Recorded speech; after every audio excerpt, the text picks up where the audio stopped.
Students, स्वागत है आपका बेटा ठोस अवस्था के इस चौथे वीडियो में। आज हम चर्चा करेंगे एनसीईआरटी के 1.13, 1.14, 1.5 नंबर के पाठ्य निहित प्रश्नों को।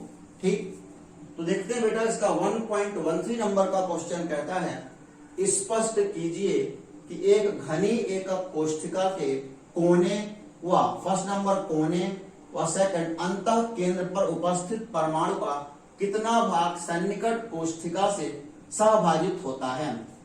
देखिए उस प्रश्न में क्या है बेटा, आपसे पूछा जा रहा है कि जो घनी इकाई कोशिका होती है उसमें कोने पर जो एटम होता है वह उसका कितना भाग जो है तो सन्निकट एकक कोशिका से सहभाजित होता है।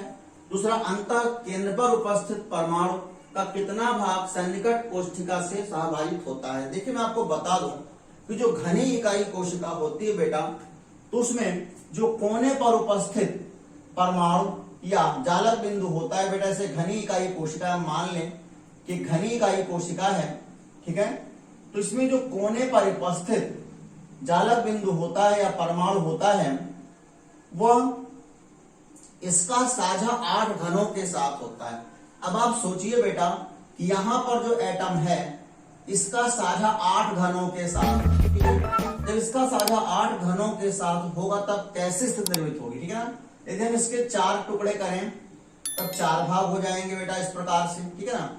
ये 5वां, ये 6वां। तो यदि हम देखें बेटा तो इससे कुल 8 भाग आएंगे, 1 2 3 4 5 6 7 और 8। इस प्रकार से ये जो कोने वाला जालक बिंदु होता है या परमाणु होता है वह 8 इकाई कोशिकाओं से सहभाजित होता है या 8 घनों से सहभाजित होता है, ठीक है ना। अर्थात इस कोने के परमाणु द्वारा घन को दिया गया योगदान 1/8 का होता है। यानी यह जो है इस एकक कोशिका के लिए केवल 1/8 का योगदान करता है, ठीक है। तो आपको ध्यान रखना है कि कोने पर, ठीक है, कोने पर जो जालक बिंदु होता है बेटा, ठीक है, कोने पर जो जालक बिंदु होता है इस प्रकार से ये 8 घनों के साझे में होता है, ठीक है।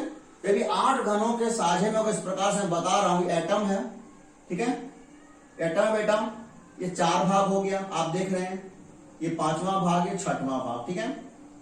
इसके 8 पार्ट हमने कर दिए, 1 2 3 4 5 6 7 8, ठीक है। केवल इतना भाग, एक घन को इसका इतना भाग प्राप्त होता है, ठीक है ना। ये भाग कितना, 1/8, ठीक है ना। तो कोने पर स्थित जो जालक बिंदु है बेटा 1/8 का योगदान करता है, ठीक है। इसी प्रकार से अंतः केंद्र पर उपस्थित परमाणु, ठीक है बेटा, यहां पर अंतः केंद्र है, ठीक है, अंतः केंद्र पर, ठीक है। अंतः केंद्र पर जो उपस्थित परमाणु है वह कितने योगदान करता है। देखिए ये अंतः केंद्र आपके सामने बना हुआ है, ठीक है। अंतः केंद्र में क्या होता है कि जालक बिंदु जो है या परमाणु जो है कोनों के अलावा एक घन के केंद्र में होते हैं, ठीक है ना। इसका साझा किसी भी यूज नहीं होता, इसका साझा किसी भी इकाई कोशिका के साथ नहीं होता। यह केवल अपना भर योगदान करता है, 1 का योगदान करता है। यह केवल अपना भर योगदान अर्थात 1 का योगदान करता है, ठीक है। तो इस प्रकार से क्वेश्चन कंप्लीट होता है 1.13 नंबर के लिए।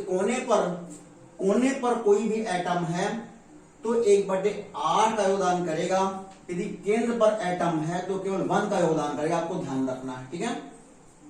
1.14, एक अणु की द्विमीय वर्ग संकुलित परत में उपसंयोजन संख्या क्या है। देखिए एक अणु की द्विमीय वर्ग संकुलित परत में, द्विमीय माने जब गोले अपने केवल 2 विमाओं में होते, x और y में, ठीक है। जैसे यदि हम इसको x अक्ष मान लें, ठीक है, अपने गोले केवल इस अक्ष पर हैं और दूसरा y अक्ष पर है, ठीक है। तो ये कहलाता है बेटा द्विमीय, ये कहलाता है द्विमीय वर्ग संकुलन, ठीक। अब यदि आप यहां पर देखें, ठीक है, तो यह एक अणु की द्विमीय वर्ग संकुलित परत बनी आपके सामने। इसमें उपसंयोजन संख्या क्या है। यदि आप यहां पर देखें बेटा तो इसमें संयोजन संख्या 4 आती है, ठीक है ना। इसमें एक गोला जो है बेटा वो 4 अन्य गोलों को स्पर्श करता है। यदि आप देखें तो ये गोला जो है बेटा ये 4 गोलों को स्पर्श करता है, इसे स्पर्श कर रहा है, ठीक है, इसे करता है ऊपर नीचे, ठीक है। ये 1 2 3 4 4 गोलों को स्पर्श करता है। ठीक है, ये है द्विविमीय वर्ग संकुलित परत। ठीक है, इसमें समन्वयन संख्या या कोऑर्डिनेशन नंबर या उप सहसंयोजन संख्या का मान 4 आएगा बेटा। यहाँ पे 4 है, देखिए यहाँ पर बना भी हुआ है। ये गोला जो है बेटा केवल 4 गोलों को टच कर रहा है, 1 2 3 और 4। ठीक है, तो इसकी समान संख्या है 4। 1.15 नंबर का प्रश्न है बेटा, एक यौगिक खटकोणीय निबिड़ संकुलित संरचना बनाता है, इसके 0.5 मोल में कुल रिक्तियों की संख्या कितनी है, उनमें से कितनी रिक्तियां चतुष्फलकीय हैं। देखिए एक यौगिक जो है वो खटकोणीय निबिड़ संकुलित संरचना बनाता है। यदि यौगिक जो है खटकोणीय निबिड़ संकुलित संरचना बनाता है तो उसमें कुल 3 रिक्तियां होगी। आपको ध्यान रखना, उसमें रिक्तियां कितनी होगी? केवल 3। उसमें कुल 3 ही रिक्तियां होगी, जिसमें 2 चतुष्फलकीय होंगे और 1 अष्टफलकीय होगी। ठीक है, खास बात है, यहाँ पर आपको ध्यान रखना है।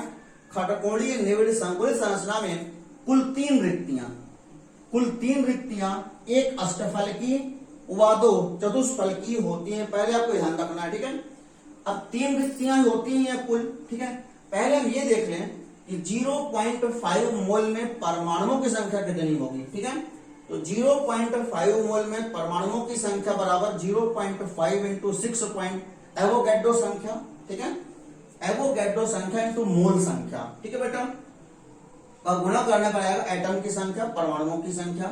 तो 0.5 इंटू 6.023 इंटू 10 की पावर 20 का गुणा करेंगे बेटा तो ये आएगा 3.011 इंटू 10 की पावर 26 35। ठीक है, 3.011 इंटू 10 की पावर 23। ठीक है, परमाणु आ जाएंगे। ठीक है, इतने परमाणु आ जाएंगे। अब हम देखें कुल रिक्तियों की संख्या। कुल रिक्तियां कितनी? 3 है। कुल रिक्तियां केवल 3। ठीक है, और एटम की संख्या इतनी है तो 3 इंटू 3.011 इंटू 10 की पावर 23 इक्वल टू 9.033 इंटू 10 की पावर 23। मतलब कुल रिक्तियां इतनी होगी। कुल रिक्तियां इतनी होगी। ठीक है बेटा, जिसमें 1 अष्टफलकीय और 2 चतुष्फलकीय है। अष्टफलकीय रिक्तियों की संख्या गोलोक संख्या के बराबर होती है, पर जो चतुष्फलकीय रिक्तियों की संख्या गोलोक संख्या की दुगनी होती है। ठीक है, चतुष्फलकीय रिक्तियों की संख्या बराबर 2 गुणे, क्योंकि दुगनी होती है इनकी संख्या। ठीक है, 2 इंटू 3.011 इंटू 10 की पावर 23 बराबर इतना आ गया 6.022 इंटू 10 की पावर 20। ठीक है, तो ये आ गई बेटा चतुष्फलकीय रिक्तियों की संख्या। ठीक है, और यदि कोई पूछे अष्टफलकीय रिक्तियां कितने, तो इतनी है 3.011 इंटू 10 की पावर 23। ठीक है, क्योंकि उनकी संख्या गोलों की संख्या के बराबर होती है। और कुल रिक्तियों की संख्या कितनी है बेटा? 9.033 इंटू 10 की पावर 23। ठीक है, तो यदि आपको वीडियो अच्छा लगे प्लीज इसे लाइक और शेयर करें, चैनल को सब्सक्राइब करें। धन्यवाद।